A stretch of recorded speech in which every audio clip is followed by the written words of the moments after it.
Welcome to the fourth and final video on torsion of circular bars. In this we'll go through a quick, easy example. Please excuse my pre-Raphael drawings, where we'll determine the amount that this bar is twisted when subject to 20 kilonewtons of torque. Given a problem such as this, with a length of 1.5 meters for our pipe that has an outer diameter of 60 millimeters and an inner diameter of 40 millimeters, and it's subject to a torsion of 20 kilonewton meters, we want to know how far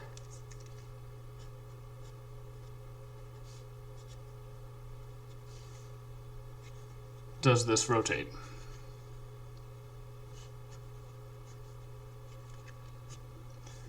And so if we're going to do that, we're also going to need the shear modulus, of course, because if we're worried about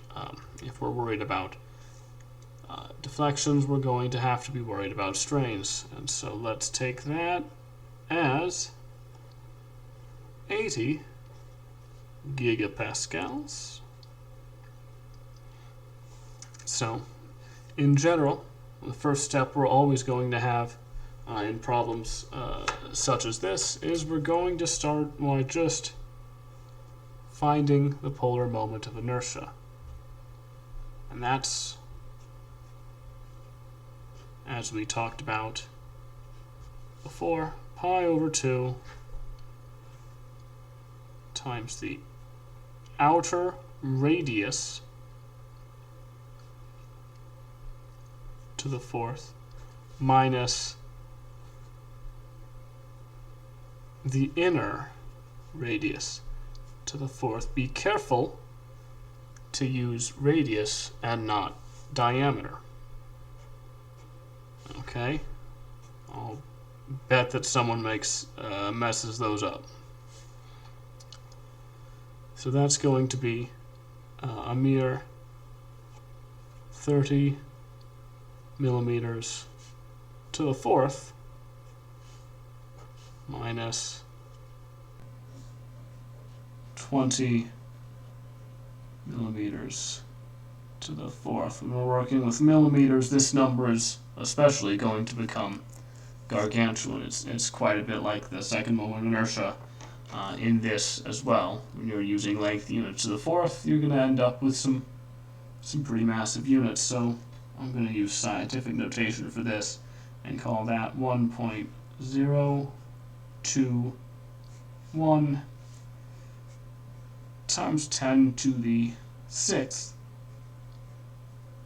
millimeters to the fourth. And now let's find out the maximum shear stress. That's a good thing to have all the time. And in this case, it'll be equal to our total torsion times the maximum radius, which is going to be, it's going to be C, because I'm writing the divided by J, and that's going to become 20 kilonewton meters, careful with the units on this one, times the radius, the outer radius, that's going to be 30 millimeters. We'll just divide that by J, 1.021 times 10 to the 6th, and that's in millimeters to the fourth. Probably going to want to switch this into millimeters from meters, but we're going to end up with 0.5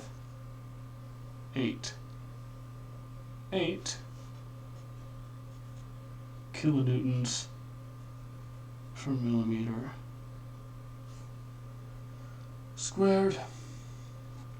And we're going to want now to have, well, we can find the max shear strain and find it through that, or we can just plug in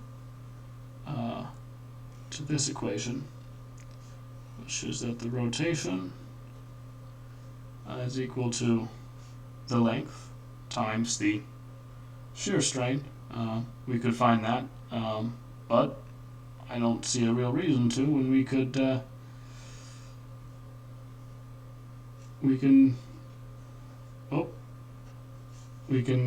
plug in the equation for the shear strain right here, which includes the maximum shear strain, I should say, which includes the maximum shear stress, dividing that by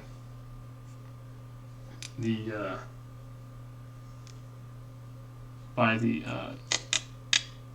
shear modulus. Okay, and that is going to give us, and the radius. And that's going to give us, I'm going to go ahead and call this 1,500 millimeters, even though I didn't do that up there. Multiply that by our maximum shear stress, which I said was 0.588 kilonewtons per millimeter squared. Divide that by our shear modulus, which is 80 gigapascals, and also our outer radius, which is going to be 30 millimeters, and that's going to end up giving us 0.367. Those are radians. You're going to want to be careful throughout this space that you're using radians and not degrees.